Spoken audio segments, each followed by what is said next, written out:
Chapter 1 The Bargain of Chains. The throne room of Veyron was cold, its marble pillars catching shards of dawn light like sharpened blades. Prince Syrian of the fallen kingdom of Altar stood rigid between two armored guards. His wrists were bound in jeweled cuffs, chains disguised as ornaments, as if humiliation could be gilded. Before him, lounging on the obsidian throne, was Crown Prince Kaelin of Veyron, broad-shouldered, scarred from battles he had not lost, and cursed with a face too symmetrical to belong to a tyrant. His eyes were molten steel, merciless and sharp. "You brought me here to kill me?" Syrian spat, his voice raw from 3 days of captivity. "Then get on with it, Veyron dog. Don't pretend at civility." Kaelin leaned forward, fingers steepled, his voice calm as a blade sliding free of its sheath. "Not kill, marry." The words struck like a guillotine. Syrian's heart slammed against his ribs. "What?" "My father demands peace between our kingdoms," Kaelin said evenly. "He believes a marriage will tame Altar's fire. He chose you." "You butchered my people," Syrian hissed, nails cutting into his palms. "And now you expect me to share your bed?" "I don't expect," Kaelin corrected smoothly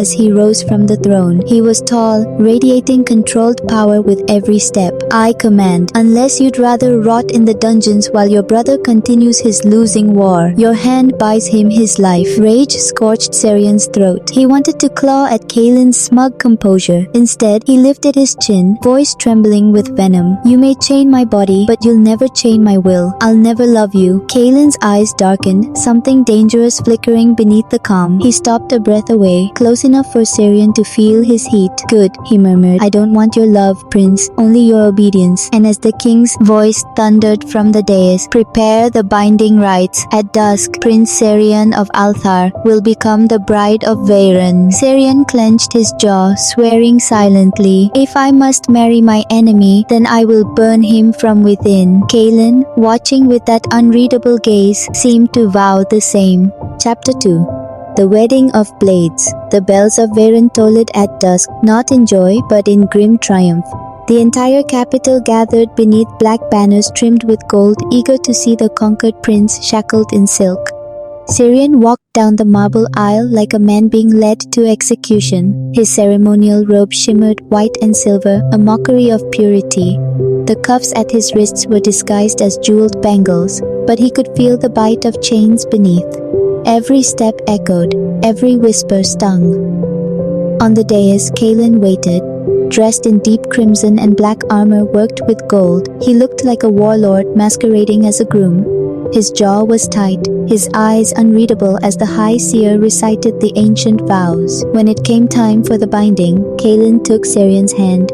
His grip was firm, hot, unyielding. His thumb pressed over Syrian's pulse, not tenderly, but as if testing how fast his heart raced. "Do you swear fealty to this bond?" the high seer intoned. Syrian's lips parted, but no words came. The court leaned forward like vultures. Kaelin's fingers tightened. His voice, low enough only Syrian could hear, was a threat cloaked in silk. "Say it, or your brother dies tonight." Syrian's fury tasted like blood, but he forced the words out. "I swear." The court erupted in cheers. The chains clicked shut, and the Prince of Altar became the bride of his enemy. Later, the true battle began behind closed doors. The chamber was vast, draped in velvet curtains and shadow. A bed carved from black oak loomed in the center, its furs glowing in candlelight. Kaelin stripped off his crown, then his tunic, revealing a chest marked with scars. "You did well tonight," he said casually. "The court believes you tamed." Syrian rounded on him, fury snapping in his eyes. "You think I am tamed? I will never be your pet, Kaelin. You stole my freedom and gave you your brother's life in return." Kaelin stepped closer, gaze sharp as steel. "Don't mistake survival for slavery. You chose this." Syrian slapped him. The crack echoed like a whip. Kaelin's head turned, but he didn't strike back. Slowly, dangerously, he smiled. Finally, some fire. In one movement, he caught Syrian's wrist, yanking him forward until their bodies collided. Heat, breath, fury. "Let me go," Syrian hissed, struggling. "Careful," Kaelin murmured, voice dark velvet. "If you fight me this way, the court will hear your screams, and they'll think they're from pleasure." Syrian froze, cheeks burning scarlet. Hatred churned in his gut, tangled with something far more dangerous. Kaelin leaned close, lips grazing his ear. This marriage is war. Fight me if you must, but know this, I will not be the first to break. He released him suddenly, stepping back, eyes glinting. Then, with infuriating calm, Kaelin slid into the bed, sprawled like a king. You can take the couch, he said lazily, unless you're brave enough to share the bed with your enemy. Syrian grabbed a blanket and stalked to the farthest chair, glaring daggers into the dark. But long after Kaelin's breathing slowed, Syrian sat wide awake, haunted by the memory of his enemy's hand on his wrist, the heat of his body,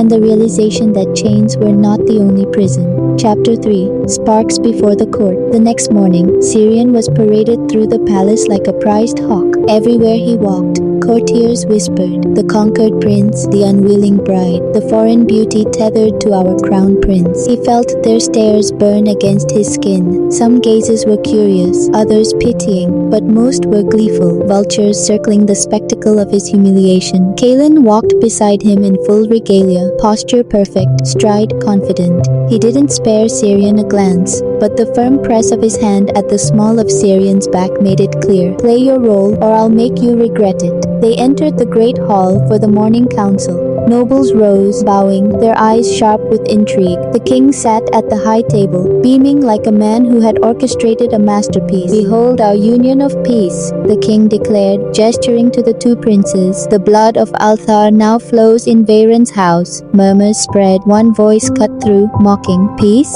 I thought out Althar bred warriors, not brides." Laughter rippled across the hall. Syrian's blood boiled, his fists clenched until the jeweled cuffs bit deep. He should have kept silent, he should have endured.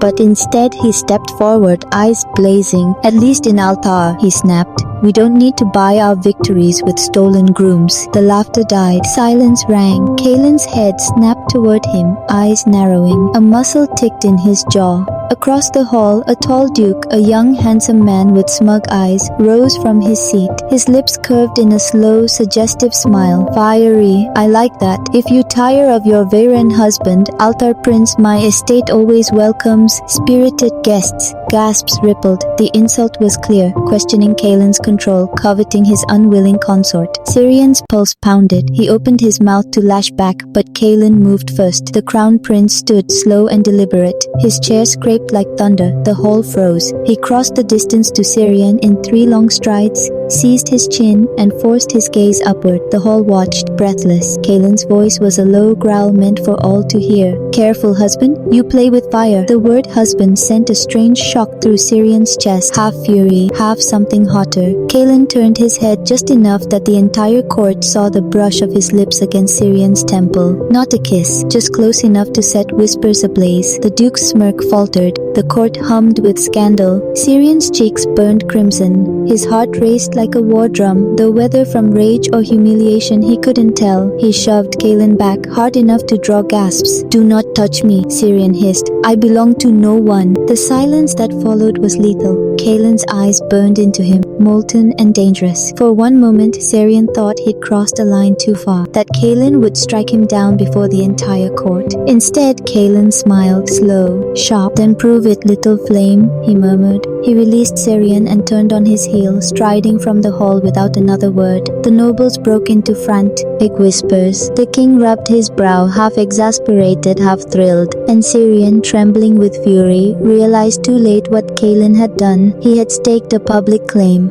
The Duke would never dare touch him now, but the price was worse. Rumors of passion, of heat, of a marriage that burned behind closed doors. Exactly what Kaelin wanted.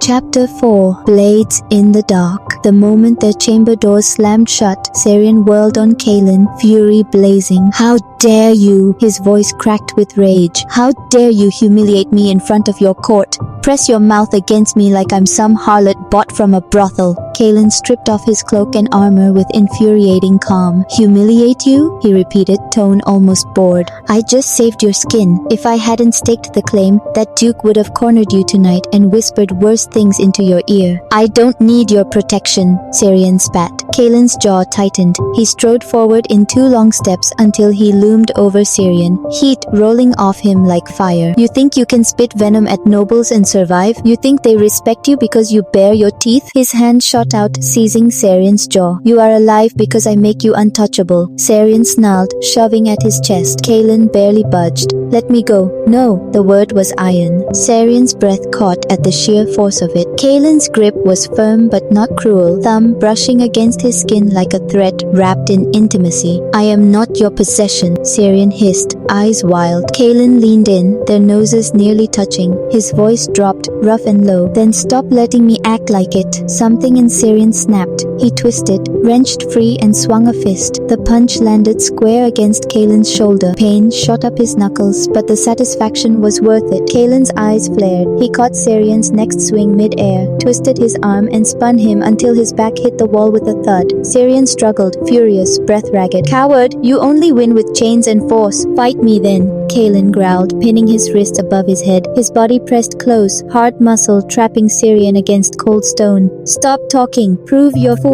Ire. Syrian bucked, writhed, kicked, every movement only tangling them tighter. Their chests slammed together, their breaths harsh and mingling. Heat scorched the air between them. Let me go, Syrian demanded again, though his voice trembled now, laced with something dangerously close to need. Kaelin's gaze dropped to his lips, his breath hitched almost imperceptibly. Careful, Syrian, he murmured. You look like you want me to keep you here. Syrian froze, chest heaving, his fury tangled with a traitorous pulse of desire, hot and confusing. For a heartbeat too long, neither moved. Then Kaelin abruptly released him, stepping back like tearing himself from temptation. His fists clenched, his breath uneven. Sleep on the damn bed, he said roughly, turning away. I'll take the floor. Syrian slid down the wall, trembling, every nerve burning from where Kaelin had touched him. His lips tingled with the ghost of a kiss that never happened. He hated him. Gods, he hated him. So why did his body ache from the absence of his enemy's hands?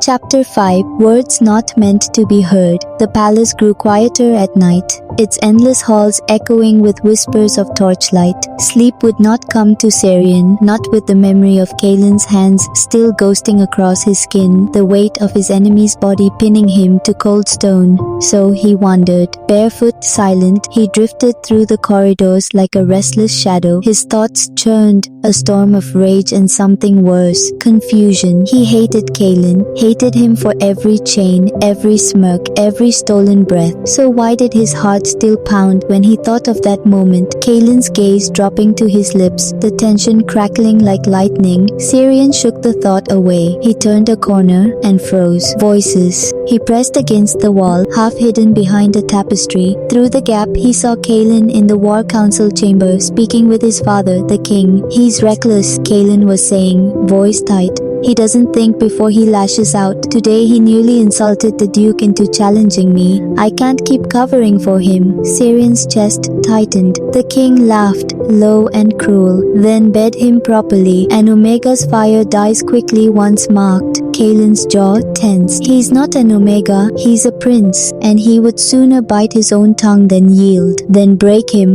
the king snapped, his tone sharp as a whip. You coddle him, Kaelin. The boy is a tool. Altar's leash, nothing more. I gave him to you for obedience, not affection. If he resists, crush him until he learns his place. Silence stretched. Syrian held his breath. When Kaelin finally spoke, his voice was low, almost unreadable. He's already breaking. The words cut like a blade through Syrian's chest. His throat closed, his eyes stung, though no tears fell. Already breaking. Was that how Kaelin saw him? Not as a man clawing for dignity, but as something fragile, an enemy prey, crumbling slowly in his cage. The king's boots clicked against stone. Good, see that he shatters cleanly. The council will not wait forever for proof of your bond. Their voices faded as they left the chamber. Syrian stayed frozen, pressed against the wall, his breath trembling. His pride screamed to storm in, to spit venom, to let Kaelin know he had heard every word, but his heart, the traitorous, furious, fragile thing, ached.